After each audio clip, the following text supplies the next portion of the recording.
मी म्हणशील ते कर. लग्नानंतर होईलच प्रेम या मालिकेच्या येणाऱ्या भागामध्ये आपण पाहणार आहोत. पार्थ आणि काव्याचे लग्न झालेले असते. नंदिनी आणि जीवा तेथे येतात. नंदिनी पार्थला म्हणत असते, काय चाललं आहे हे? पार्थचं काव्याशी लग्न. पार्थला काय बोलावे ते सुचतच नसते. नंदिनी काव्या एकमेकींकडे पाहत असतात. काव्याला रडू आवरत नाही म्हणून ती तिथून निघून जाते. घरातले सगळेजण नंदिनीला समजवत असतात. जीवा काव्याशी बोलण्यासाठी तिच्या मागे निघून जातो. जीवाला खूप राग आलेला असतो. काव्या जीवाला म्हणत असते, मी हे लग्न नाही मानत.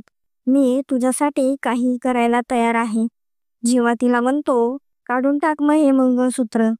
काव्या जीवाकडे पाहत उभी असते. जीवा काव्याला समजून घेण्यासाठी तयारच नसतो. काव्या मंगळसूत्र काढण्याचा विचार करत असते.